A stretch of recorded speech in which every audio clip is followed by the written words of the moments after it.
work away. Right, here we go. You're very welcome. It is Radio Gaga here on Mixer. We're here with the community stream team as we do our partner profiles, and lots of partners from Ireland, England, mainland Europe and the USA. But you know what? Seeing as I'm Irish, we're going to start with Irish, a bit of quality Irish. Please welcome to the...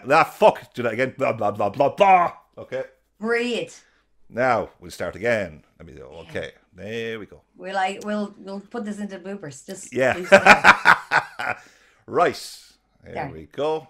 Now, hi everybody and welcome. It is Radio Gaga here on the community stream team. We are doing our partner profile and we've got the first of our partner profiles today, and over the next few weeks we're going to be profiling lots of Mixer partners from Ireland, England, mainland Europe and the US of A. But because I'm Irish, I get my way first and I get to choose one of the best Irish Mixer partners out there. Please welcome Antitinkerbell! Thank you for welcoming me back. You are very welcome. Love me forever. There you go. Love Antitinkerbell. Anyway, Antitinkerbell. One of the most famous Irish faces on the Mixer scene at the minute. You're one of the biggest Irish partners out there. But we're going to take you back, and I want to know, we've got lots of questions for you. Sure. And I suppose the first question is, what was the first game you ever sat down at a computer and played? At a PC? Are we talking console or first video game? The very first ever video game. Very first memory was Wrecking Crew for the NES. I was well in the 80s. I can tell you that. And listen, you know, I'm experienced. What can I say? So, yeah, I remember picking up the console and fighting with my brothers and having a go. And I remember my ma screaming at them as well, fighting over it as well. So it was always a case of sharing is caring, but what are rules are rules. And I got to play Wrecking Crew, which was like one of the coolest little kind of interaction games I started on. I wasn't really knowing what I was doing. And for like, I see a lot of kids getting into iPads and all that, like it's nothing. I can understand where they're at, because when I jumped onto it, I thought, this is, you just go ahead and play this. That's normal. So that was my first real memory of it. Yeah, when I think about real hard about it. Yeah. So what was like, obviously you mentioned brothers there. How many brothers have you got? Like you were obviously growing up in a house where... 3 lads and an older sister. So I was second in the runt. So I fell behind my older brother, who was a year, a week, a day, and an hour or something like that older than me. So my mother didn't waste time. So I was very close. I was very close to my brothers anyway. So it was kind of like my sister came along, was like girly, girly, girl, and then was my brother, and then it was another brother who was like, football, and it was me. They're like, football, and then they're like, oh, you can get a bike, and I'm like, okay, guess I'm not getting makeup. Okay.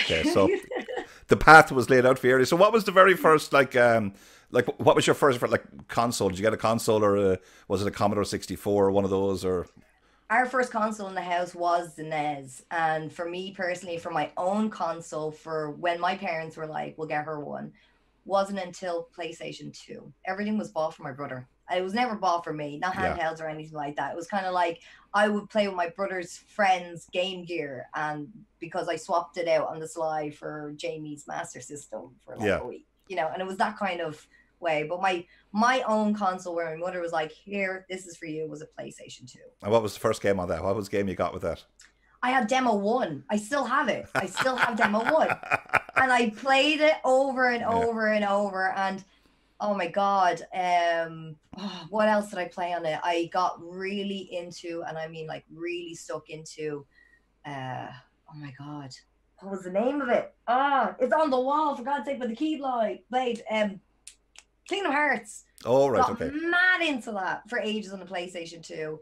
And Medal of Honor. That's where my FPS bloodlust started to begin, I think. I really do think that could have been then. Maybe PlayStation 1, but Medal of Honor was there for sure. So are you able then to take us from the genesis, let's say, of the PlayStation? Like, can you, I know I can, but can you remember all the consoles that you went through and PCs? And I have them all on a shelf. Oh, right. Really cool. In the Landon. Yeah. So all the consoles that I went through growing up. Oh, this will be fun. This is going to be memory lane. I have to put up my sleeves for this. So we're talking about, okay, So we had obviously the NES, the SNES, the N64. We had the Cube. We had a Dreamcast. We had a loan of a Saturn. We had all of the PlayStations, even up to now, if you're spread out my brothers to this date. We had all of the Xboxes. We had a Commodore 64. We had a I can't even remember what it was called. Amiga? No, well, we didn't have Amiga. The neighbors had one. It was ColecoVision. Oh, yes. We had that. Yeah. That was super retro. I remember that very, very well. Like, very well. God, we had all the Segas. We didn't get the Sega Master System 3 because it was a Japanese import and it was too expensive. And apparently my brothers didn't know what it was and I didn't care what they cared about. So it didn't happen. We had all the Segas. We had all the handhelds. I collected all the handhelds as I was growing up anyway. So I had friends like one of my mates, Tara, from when I was small, used to be constantly playing Pokemon on a Game Boy Color. Yeah. So I have I think I have most of the consoles that I have. The pieces that I have for myself is more like the memories of chopping things together, like my first Game Boy Micro and how the feeling was that, to my first DS, all the way down to my Game Gear that I broke, like stuff like that. I have all collected there. So, but there's just, I think it's a case of if we didn't have it, we swap it out with a neighbor for a week and then we had it temporarily. So we grew up with a lot of different consoles. We didn't get our first proper computer until Windows 2000. Yeah. So there you go. Yeah. Well, I see. I'm now feeling old because I had the Atari 2600 and Breakout. That was my I actually have that box downstairs, a nice Atari there, and then one in the bedroom. I regret to this day not actually keeping a hold of it, considering how much money the originals are worth now, the Mark Ones. Oh you get like a ton of cash for a lot of things, and even like I have an N64, the Pokemon edition, the blue one. I found that in a thrift market, right? They do these incredible markets in Amsterdam at the end of the month. Well, they're not doing it nowadays, but sure, how never. But they were. And I found a stall and this guy was selling this with a bunch of games. I think Pokmon Stadium was in it. And I kind of was like, I know how much that's worth, but I don't know if he knows how much it's worth. And I had to be the person where, do I try and make a deal? Because it is a trade place, with your thrift store, and you may as well try and make a deal. And I guiltily, and I will say this honestly, I guiltily played my boyfriend would like that. That looks cool, kind of naive angle. And he sold it to me for €55 with a game. Wow. Okay. Yeah. Okay, and I do feel guilty every time I see it, but nah. You would have done it too. Nah. You would have done it too. You would have done it too. So, okay, because obviously I'm a console player, and we've obviously a lot of people within my group and within the community are console. At what point did you kind of say, PC, this is going to be where I'm going to go with, PC, or because I know you're a variety streamer and I see you with the. I was a late bloomer for PC gaming. Gaga, I was a late bloomer. I didn't start PC gaming. You can't even include solitaire on that. You can't. That's not gaming. Pinball. Pinball, man, such a game. The youngsters won't know what we're talking about. No idea. No idea. Solitaire, anyone? Yeah. No? Minesweeper. Minesweeper, man, can't. But at what point did you kind of say, right, I'm going to give this a go? Because it's a big step. I've tried it and I was unsuccessful.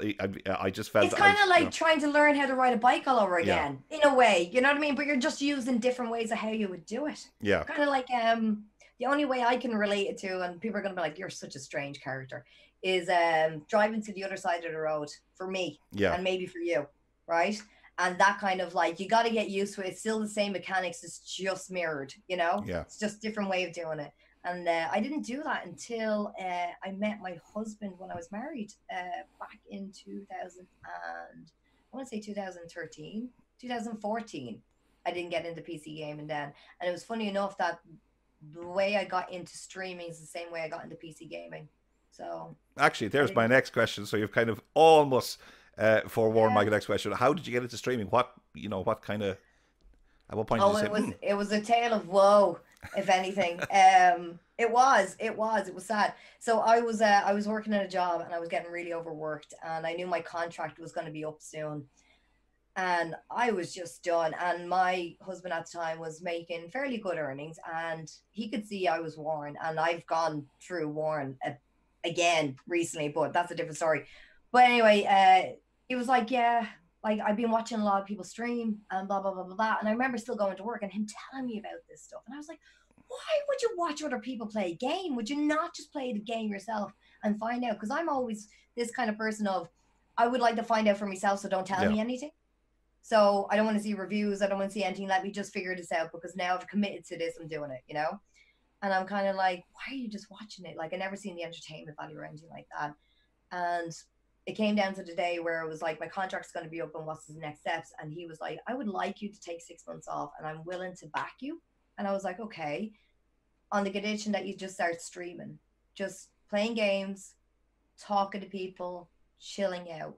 And just, that's it. That's all you have to do. I was like, that's the stupidest thing I've ever. I was like, no. And he goes, you're already doing it with your mates anyway. Like, because on Xbox, I would constantly get friend requests. Yeah. Because I still am in contact with a lot of my girls I used to play Xbox with, and a lot of my guy friends as well, my clan, the Clegs. And we would have such banter in lobbies that I would end up befriending a lot of people all the time. Yeah. And like getting a lot of messages or whatever, and just having the banter, you know. And he was like, just apply that to that and you'd be great. And I was like, oh, stupid. Why would you visually watch me talk crap while I'm playing the game? Like, I was like, okay, I'll try it. So I got into streaming because of him, and he was like, here is a gaming laptop, an Elgato HD60 little pebble thing or whatever it was called. And we had our TV, and I started playing Black Ops 2, and I went live on Twitch. And I had 0 in September of that year. And by December, I had 4,500. Wow. Yeah. So I didn't know. You know what I mean? Like, I was just taking 6 months off as far as how I got into this. I was supposed to take 6 months off, chill out, and then go back and find another job that I'd be happy with. And all of this started to just blossom. So Brilliant. That's how I really got into it. It's a tale of woe with a twist of, oh, now I know. Because, you know, education. At the end of the day, I gotta understand this stuff.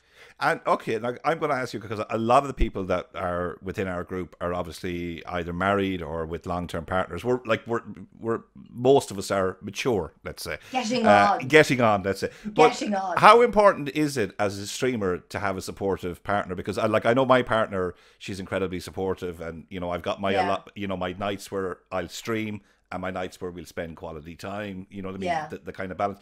It's important, obviously, to have someone there that's able to support you as well. Oh, 100%. Yeah. Like, and throughout my career, I've had 2 relationships that I had both men support me in what I was doing, and I'm very fortunate for that as well. It's very important to communicate. Like, even if you're having any doubts or anything like what you're doing, and just kind of express things and really work it through, to have that person to listen to and get a different perspective is always good. Yeah. I've had it now from 2 different perspectives. My husband was heavily involved at the start and was towards the end of my my content and my channel and my community even. Like, he's still an emo on my channel. Yeah. I don't know if I'll ever remove him. I don't know. It's fine that he's just a memory that he started this. But it's on that aspect, it's been an experience in itself. Whereas with my own relationship with my current fella now, my own partner, he likes to be in the shadows in the background. He doesn't want to be heavily involved in it, but he does want to be there to rationalize the situation, to see it a bit more clear, because sometimes in this industry you do get caught up in a lot of BS, man. Yeah. And your emotions can run off, and it happens. I've caught up in it. Anyone else is guilty of it. It's okay. But it's nice to have that character there as well. I'm not saying that my first husband didn't do that. He, of course, did that. But in the way he is being in my, as egotistic as it sounds, spotlight, he would rather just stay off in the shadows and just watch me from afar and see if everything's all right. And if I need help, I'll just give him a signal. So, you know, how long were you then with Twitch before you looked at Mixer? Probably it was probably Beam when you started, was it? It was Beam. Yeah, like it was Beam when I started. My contract is, you know, Beam, like from the first get-go. Like it's strange because I'm older than Mixer as a partner. Like There's a few of us out there that are older than Mixer partnership, so that'll tell you how old we are. We are literally part of the furniture. What made you move?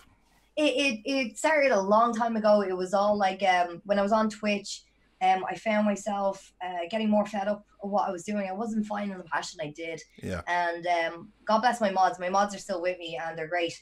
And it really came ahead when I went off to TwitchCon in San Diego back in 2016. And well, Cranky was still with us. We still have our friendship way back then as well. And he was talking about his experience with his mutual friend Fioli, who is also known as Luna LaVinci, and she had a bad experience as well. And he was getting fed up with Twitch, and I was getting fed up with Twitch because it was my own experience in like how am I taking this and how do I handle this and stuff like that, because it was a case of I was getting all kind of aspects, as harsh as it sounds. Like I remember playing Mario Maker and a guy came in who was also streaming, and he got very argumentative in the chat and said the reason why you have all these viewers is because you're a woman. And I sat there and I was sitting there and I remember I looked at myself. Yeah. Like physically, what was I wearing that I thought I was doing it wrong. I was sitting there. I remember sitting there in a hoodie or a t-shirt or whatever it is. And I remember looking down and I was looking around and I was like, yeah, it's nothing to do with me, man. I'm sorry if you had that experience. Yeah. And it was that that was throwing me off. And it was a lot of different things, I think. And it was partially with other people's experience that I was like, maybe this is not for me anymore. And I was going to start letting it go and maybe move on. And that's when Cranky was like, I'm going to move off the Beam. Beam is great, blah, blah, blah. And I remember creating a Beam account because a friend was getting fed up with Twitch and he wanted to find something new and he went off to Beam. And I didn't even know what Beam was at the time, but I had an account set up and everything ready to go. And he was like, right, we're going to do this, ready to go. I'm going to switch over. What are you going to do? And I was like, oh, I'll switch over as well. Then eventually he's like, oh, take a week or so. Let your community know that you're switching over. And I just said, nah, forget this. And I just went live. Yeah. And I just dealt with the consequences because I already explained it on the stream before on the Twitch side, saying, look, this is how I feel. This is what's happening. If you want to come with me, that's great. We turned that off. We moved over. And out of 20,000 people that I had following me, I had about like a handful, about 10. Yeah. And they're still here. They're still here. So did you have to start at the bottom again then with Twitch?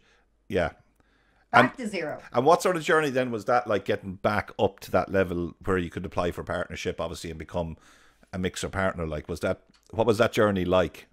The journey going for partnership, now taking into consideration when I was on Twitch, I was striving for that partnership as well. Do you know what I mean? And I was trying to understand like different things and I didn't get it. I got like 3 rejections or declines or whatever way that's nice to say no. So it was kind of like, for me, I started to learn a lot of new skills and I started to apply a lot of things that I wanted to learn to what I was doing. And I sat down and I had to really think about what is it that I can do, or what is it I need to look at in order to say, okay, I'm ready for this. I am actually feeling ready for this, but I want to know if you're ready for this. Yeah. My attitude was changing at that point. Instead of like, people were like, you deserve partnership. And I was like, in the end, I was like, I really do think I need to start earning this because there's something I'm not doing right here, you know? And it made me sit back and think a lot about that. So when I started from zero, I had me 10 lads or so over with me. We started a grind. Cranky was live. He started his grind. Fioli at the time, or Luna, started a grind. Everyone just started the grind, and everyone was getting to know the community, and everyone was realizing how nice it was to be there, and how friendly it was, and how much of a community it was. I could see it on Cranky. He was much more happier than he was before. You know what I mean? And I could see that Luna's journey for her artistic views and everything else that she does is her talent. She was finding her community where those guys were there, you know, Queen of Art and all those other cool guys, Rocket Bear and so on. So it was really, really nice. And I was going into that side of it where I was starting to meet up with lots of new people and lots of friends from Rooster and all, and starting to go into that side of it. But going on with that and taking that into consideration, it still made me think, what is it I need to do to apply for partnership? if it ever came around. And I was there for 6 weeks, from 0, 6 weeks there. Pixel Princess like, apply for partnership, and I was like, nah, I don't think I'm ready, because I was still working on things. I was like, I sat down with my own IRL boss. He was like, we're gonna draw up a business plan, we're gonna work on these things. We started working on these things. It felt like we were doing progress, and then Pixel Princess was like, just do it. And I was hearing stories from people saying who didn't get the partnership. The way the guys at Beam and Mixer still do it is they don't have this kind of like, They kind of give you an opportunity to say, okay, well, these are the things that we feel like you need to work on. Like, it's constructive. It's constructive criticism, It's not even, I wouldn't even say it's criticism. Yeah. I'd say it's constructive things, opportunities you you can work on. You don't need to. It's up to yourself. You can work on these. We would like you to work on these, be ideal. And it was that kind of attitude that I seen, that I was like, okay, well, I'll just go for it. And even if I don't get it, because I was accepting the fact that I was going to say no, and then we're going to start journey again. And I was just going to be like, you know what, I'll just make my own situation. It's fine. Yeah. I applied for it. I went in. They don't do this anymore now, Gaga. They don't do this anymore. So we had a voice interview. Right? Oh, wow. Okay. Yeah. So they haven't done this in many. So you get you get a letter, say, we would like to welcome you to a chat. You go in for your chat. And I had 3 people interview me, not 1, 3, right? So we had the main girl for the partner recruitment side of it, for the partnership onboarding and all that. I had my partner manager that I had for years, and I had Ethan, who was supposed to be a partner, but he went into hosting instead. So I got Wes in the end, and went in for the interview. They asked the questions. I gave them a business plan. I told them what my business plan was. I told them how these things that I have challenge me, either found a workaround, or whether to prioritize. Is it important that I have to do this? Like, is this really important to this?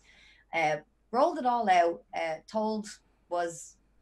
I answered 7 questions out of 10 for 1 answer, because I talk all the time, as you may know. And then I asked my last 3 questions, and then that was that. And they were happy enough. And they said, do you have any questions? And I said it to myself. I was like, at the end of the day, I know I'll be happy with you guys, but I want to make sure that you're happy with me. So take all the time you need. And I was accepting that. I was embracing that. And then, I got a couple hours later, I got a nice letter saying, we like you, let's go. Would you like to go out? Would you like to go out with us? Yeah. But the funny thing is, when I was applying for partnership, at the time the girl was onboarding, she was moving and I was moving at the same time, or traveling. So I asked her to, you can cancel it. She's like, no, we'll delay it. So there was like, between applying, because I got the partnership within 6 weeks. I applied like 3 weeks previous, or 4 weeks before that, and then got it. But mind you, taking into consideration, I came with more statistics getting into that partnership as well. It's not as easy as just walking in 4 weeks, 6 weeks and getting the partnership. God, it's not that easy. Yeah, no, that's for sure. No, it's not. So, like, for people out there now, because we've got people who are just starting out, right? Literally fresh. Fresh out, okay, even personally, I was with Twitch for 2 years. I just didn't like it. I had pretty much the same experiences with you. From a male point of view, it was very toxic, and I said, I'm going to go to Mixer. Yeah. And I've never looked back. I see it more now as like a group of friends. I didn't really fit in that group of friends. I wouldn't say it was toxic. I say that the experience was, it's different from one another. But I could see that I just felt like I just didn't fit in with that group of cool kids. And I was like, maybe I should look somewhere else. Some of my other friends were like, we're going to find cooler friends. So I was like, let's go. So when you have people out there now who are obviously watching this, and just as I mentioned, like, we've got people who are literally, like, obviously with everything that's happening around the world currently, more people are streaming now than ever before. So we've got lots of new streamers coming on board. But we've also got those people who have hit that kind of, ticked all the boxes and are now deciding, will I take the next step and apply for partnership? Like, for them, and like, It's obviously a different What are those boxes, Gaga? Yeah. What are those boxes well, this to is that person? This is leading on to my very next question. This is why I'm an engineer, Gaga. I want to know what's outside and around and how many leaves on a tree. Like, let's go. What do these people? Okay, what do you feel personally is the most important point in a stream? Okay, it might not necessarily be the game, might not necessarily be the technical side. What is the most important thing? Quality. Quality. If I see 15 streams, what's going to make me stop? Well, it depends on what you're looking for. Again, case by case basis. But if for me personally, oh God, I wish I could see like everything without numbers. If I had an option for that on Mixer without any numbers, just not viewer counts or whatever, and just scroll through, and just pick whoever. What I'd be looking for is, obviously I'm a big FPS person, so I'll probably find someone on Battlefield. But when it comes to spotting that person, I think it's more how they're presenting themselves. Like if it looks like a NASCAR all over the stream, I'm not gonna go in. Yeah. Like that's. Like, it's all well and good that, like, you have these things you have to advertise, contract basis. I hear you, you don't have to tell me twice. But, when I'm walking into a stream, I want to try and keep that noise at a minimum. Because so keep it simple. Keep it simple, because there is a lot going on. And for someone who now discovers that she has ADHD, I can totally understand. I can totally understand. Because it can be too much on the screen. And for me personally, before I even got diagnosed, I would avoid looking at those kind of like, those GIFs that will be constantly like this. Yeah. And that's the stuff I would try to avoid. For me personally, if you're that kind of targeted person, look for those kind of people. Just keep it simple. You keep it your own. Yeah, of course you can have like little bits on the screen, but keep the quality where it is visually friendly. Nothing is drowning anything out. You know what I mean? That kind of quality is what I would love to see. Where I see like fantastic characters and personalities, and they're doing so well, and I'm like, yeah, you're doing great. It's just this noise. I would love if this noise calmed down. Like, I'm not the mother of all streams. I'm just a viewer like everyone else. And I don't know if anyone else felt the same, so. And how important, obviously, and this is something that I'm, like interaction, you know what I mean? Whether you've got 0 or 10,000 people watching you. Like, how important is, from your point of view, how important is, like I've watched your stream, and it's always something happening. Do you know what I mean? Like, even if you're only playing Animal Crossing, there's always something going on. Listen, it's a conspiracy with Animal Crossing, and you and I and everyone knows in our community knows. Okay, there's something wrong with Tom Nook, but we'll get into that later. It is very, I think it's very, very important for the interaction, but I feel like it's both-sided. It's not just one person, Like, fair enough if you walk into a stream and you're just like, I'm not done yet, wait for it. Like, how am I supposed to know you're there? Like, that's, hold on, I just go into my crystal ball and figure, I see a viewer. Unless you have your viewer count, like, shot up and you call someone out, if you're that kind of person, which is also, like, a rock and a hard place. You know what I mean? Yeah. Because if you call someone out saying, oh, hi, so-and-so, welcome to the channel, and they're like, I didn't even want to be noticed, and now they're calling me out, and then that, but I don't know if that person's like that. I don't know if that person's like that. It's kind of, it's very important that you even find workarounds for this. Yeah. I for one, know. Like, I had to start off a lot of the time with playing with friends. Yeah. I played with friends mainly. I had them in voice chat. We also had the conversation. This is what I'm trying to do, and blah, blah, blah, blah, blah. If you have those kind of friends that respect you enough, do it. If you have a way of muting your friends while you're on stream and you just talk away as someone comes in, that also helps.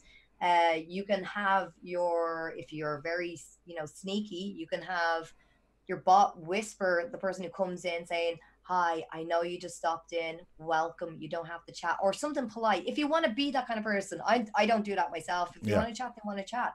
It's whatever way you want to kind of dice it out. I know that Naza had a sticker with a smiley face just to keep him focused. Yeah. I know it sounds ridiculous, but it is a key thing. Like, I have like fun things here, like down by my cameras to keep it positive, so I can keep myself going as well. So little things that the streamer can do are those things. Get your friends involved, get them into the chat, have a game with them, maybe seek out and go off and find another streamer to see if they are the same. There's groups on Facebook, there's communities as well.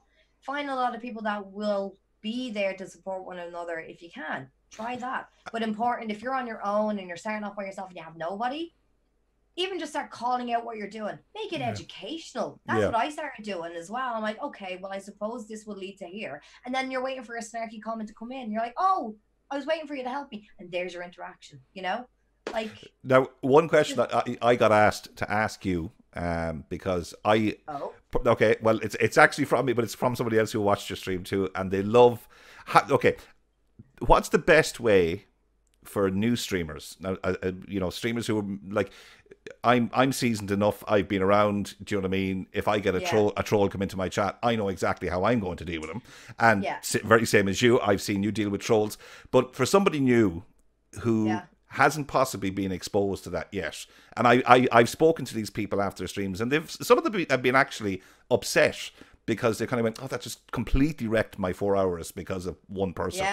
Yeah. How do you deal with, like, how does someone who's never had to deal with that before, all of a sudden, because they're putting themselves out there on an open source, how do they deal with it? What's the best way to deal with a troll?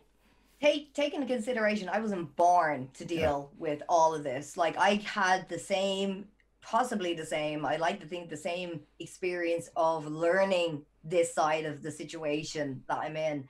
The way I've been handling it is I just ban them. I just ban them. And I don't have time for them. I've had conversations with streamers who were beginning and who were experiencing this at the same time. I actually had a friend who's also a partner streamer reach out to me and say, hey, can you talk to this girl? She's having a hard time. It's so important that you control. It's your channel. It's your rules. You, like, listen, like, if you owned a bar and your man kicked in the door and said whatever, you'd ban him. You'd throw him out. You get the guards. Like, what's the difference? Like, at the end of the day, we have fantastic pieces of kit available for ourselves. So what you should do is look at building up that, you know, that blacklist of words that you want out, right? Even if you want to be creative, you can have the bot change it into something funny instead of like the F word. Well, you know, you say, farts you, and you're like, you stupid. Or I know flip. what you wrote. The famous Irish one, flip it. You can control their stupid in chat if they mess up, and if the community knows the joke, they can have a fun time with it as well, and it also keeps it a little bit PG. Maybe not that technical, but just ban them. It's quality over quantity in my eyes. Like, it has been from day one. Like, I do not sit there, I'm not babysitting your kids, I'm not educating you, I'm not your teacher, I didn't push it out of my body. Like, it's not happening. Out. Like, that's it. That's the attitude that I've adopted, and so far it's given me a thick skin. And to say, like, you know, I never get affected would be a lie. I still get like stupid things come in, and I'm like, but over time I've started to build up the tolerance more and more and more. Like, there was many moons ago, I was streaming at Christmas, and I had people come in saying that I will find you and I will you know, and some people would not be able to handle that. Especially if they're new, you know what I mean? So it is important to control and get ahead of it as much as you can. I have a ban list that's like over 800 words. I have a friend that has a ban list that's over 10,000 words in several different languages. Like, there is communities that have this information if you want to implement that, but just ban them. Ban them. That's all. And from the other side, then, what about and I see this a lot when I'm on Twitter as well, and you might see it too, is where you see the person posting going, I've been streaming for 2 months, I've got 1 viewer, I'm just giving up. Do you know what I mean? Like, what do you say to someone like that? Like, I've spoken to those people and said, look, you just need to keep at it. You know, you're obviously... Well, this is the thing. Like I said, it's, for me, my head may not work the same way as everyone else's. I look at it as okay, so how do we find the root cause analysis of this? I go into engineer mode. I want to know why the machine is not working the way it's supposed to work. Now, if I have to go into a fact that, like, maybe it's a friend that's having this issue, streaming 2 months, and I'm only getting X amount of viewers, I have to go down and see, okay, so what is it we're doing? What is it we need to do? Rather than what's going wrong. You know what I mean? So it could be anything. It could be anything. Maybe they're not networking. Maybe they're just streaming, you know, like, and just expecting people to pop in. Maybe maybe they're not very positive in the stream. Like there's a lot of factors. Maybe the quality of the stream is crap. Like it could be those factors. At the end of the day, you hear it all the time from me. I'm always asking people, is the audio okay? Is everyone able to see? Oh, I'm the same. Yeah? I'm the same. I'm constantly, everyone all right? Yeah. Can you please let me know? Like it's yeah. I do these things not on the basis of all this stuff going wrong. Yeah. Like everything, I could be at fault too. The volumes may not be right, or my connection may not be right, or something may be happening that day. We still have to ask all these questions.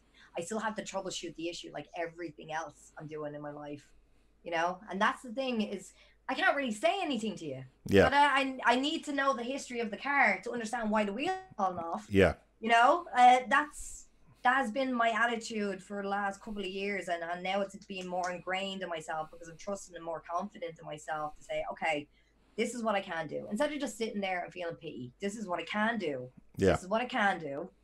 This is what I can do. Like, it's hard to go and reach out, but I know if you're a support person, you reach out and you say, we can have the conversation. Yeah. And we need to work on things. I believe working on things, you're okay to vent in that, but as long as the condition that we're working on things, I'm all for it, you know. Okay, so I suppose second last streaming question before we get to a couple of fun ones. From your own personal standpoint, where do you see Mixer going? Like, obviously the big one is still Twitch, and you see people now moving to Facebook and using to YouTube, and even people going to D Live. Where? Yeah, it's like the Wild West out there. Yeah. So where do you see Mixer? Like, because from my personal standpoint, and I just love it. You know what I mean? I can see it going from strength to strength with the addition of Ninja and Ewok, and you know what I mean, all and Gatalian and all these guys coming over from different platforms. Do you see it just getting bigger and bigger and bigger? I can, and I can back it up not just only for the entertainers that we're getting in, those great personalities that we're getting in on board with the lads. I see it being more strength to strength because of the fact that we're under the umbrella of Microsoft. Yeah. Everything is now very integrated. Like we have on the desktop apps, I have a feature channel for the app Mixer where it's just like whoever's feature will show up on there on the app. I have it on my phone. I have it on my computers. I have it on everything, consoles, everything. And because we're going into this world where if you compare it to the likes of what Google's doing, Google Stadia and the YouTube side of it, making these contracts with these big esports events and I can see us going even more strength to strength to that because we're going to have the benefit of xCloud as well. Yeah. Like we already have, like, think of it this way. I was there at the dawn of Beam being integrated onto the dashboard. I was there. That was me. That was this girl, right? Yeah. I remember how fun and exciting to hear this. And I was like, oh my God, if they're going to be doing this. And then they were talking about the Game Pass. And then I was like, this is going to go strength to strength. So even my confidence back then is still as strong as what's going to happen in the future because we have xCloud. We're all over the dashboard, right? So we're exposed to millions of Xbox users every time they open up their Xbox. Yeah. And they're scrolling down through the games that they own, and it could happen to own Battlefield, and then you see me wrecking someone. Like that is positive. Yeah. Like, dude, like I see this strength to strength to strength. And because we're coming into the Xbox Series X era, you know. Did you see the controller for PlayStation? Like, oh no, the PlayStation one. Don't even talk to me about that. Did you see the Family Guy meme? I posted it. Anyway, it's great. It's like, what is this? So good. But yeah, I can see the strength of strength. And like I said, we have that umbrella. Yeah. We have everything under that. We have the Surface, the Office. We have 365. We have Cloud. We have Xbox, obviously enough. And then we have the Ultimate Game Pass getting introduced, the backwards compatibility. You know, it's gonna open up a lot of things, and with that, I like to see Mixer's gonna be floating along with this. Yeah. Because I'm looking at that, and then I'm looking at what Google's doing. Yeah. And you know, they're doing it a different way. We're doing it this way, but it all could just come back full circle. Like more esports, more whatever. Like it's gonna be strength to strength. I can see that, man. Right, next question for you. This is the techie one, all the techies, because I was warned when I was starting these interviews, you have to find out what's under the hood. Go for it. So what has Antitinkerbell got under the hood when she's streaming? What's she streaming from? What's her specs? I don't even remember my specs because I kept changing my stuff in and out. I actually have to bring up my specs on my PC. Do you believe this? Sorry. I can't remember because I'm taking apart another PC and I'm like, oh, I know that has like the Devil's Canyon in it and blah, blah, blah, blah, blah. And I'm like, oh, I don't remember anything. I know that I upgraded the crap out of the SSD because at the end of the day, like if we didn't update that, that was just... Yeah. I mean, because I got asked, make sure you find out what they're running. Make sure we find out what the partners are using. Why are the streams looking so good? You know, why are they looking so good? Yeah. I have my GPU that I got from the PUBG Invitational from 2017 slapped in there. So you got your 1080 Ti. I have my beautiful CPU that I got from the same event is an i7 7700K. Wow. Okay. Yeah. So you can with that. What else I have? DD4 Corsair, RAM, like rocking about, I think it's like 32 gigs. Yeah. Yeah, it's at least 32 gigs. At least, anyway. And then I can't even remember the name of the fucking SSD. It's like an Evo SSD, and it's like the chip. I think it's called like Evo or something. I can't remember what the hell it's called.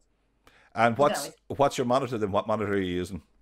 Oh, I'm using like an old AOC and an Acer one that's like 27 inches. I have to change them. They're like 3 years old, man. But they're still decent refresh rates, still 1080.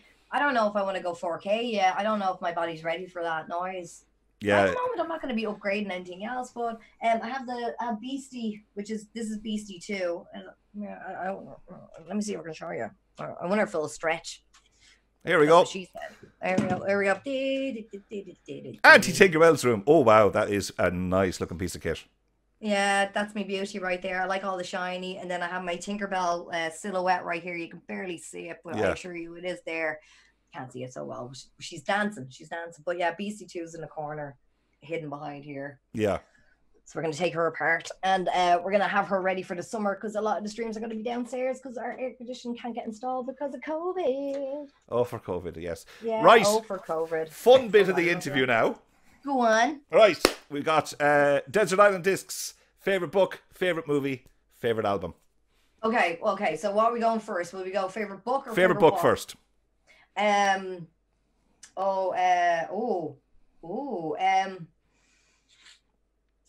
Probably Bring the Shining. Oh, good choice. Okay, Bring the Shining. Okay, what's the other one? Yeah, favorite movie? Movie. Okay, I could watch. Can it be a box set? Go on, we'll let you. Quadrilogy. Go on. Lethal Weapon. Wow. I would watch that all day, every day. Okay. Right? And what was the last one?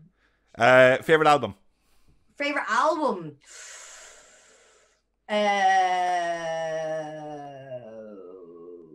Definitely an NoFX album. Okay. I don't know which one though. They're all so good. I think Wolves. Wolves will be, yes, NoFX Wolves. That's it. And if you had to bring one game to play for the rest of your life, what would it be? PUBG. PUBG. All the way. And the reason why is because I'm not perfect at the game and I had nothing else to do but prove my worth and grind to be the best. Yeah. I think. So I think that's be the logical thing to do. Maybe. Definitely. Okay, I'm sticking with PUBG. Okay. I love how you're so decisive on this. It's like I'm so sick. Like I could hear like someone scratching my neck on Battlefield. Yeah. But you do love Battlefield. You do love Battlefield. I do. I think I'm fairly decent at it. I know that sounds egotistic, but I've never been so good at a game in my entire life, right? Yeah. And that has to be number one, like skilled. And I just think that like I would probably get fed up. Because you're not, because you're good at it. Yeah, if you have something that's going to challenge you. I need something to challenge me, or else I'll be like really restless. So, okay, that's fair enough. Yeah. That's a good choice. So final answer. One line from you then for every streamer out there who's currently watching, be they new, be they thinking about going partnership. What would be your one bit of advice if someone said, "Well, Antitinkerbell said this"? What would be your one bit of advice? Quality over quantity. Don't look at your numbers. Look at the chat. Look at the people. Look at them type. Excellent. Ban them if they're rude.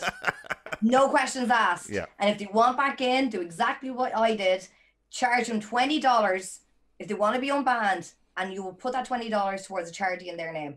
Oh, I like that. That is a good idea. And that's what I do. If they want back in, you got to send me $20 and I'll put it in a charity in your name. And that's it. You'll be unbanned.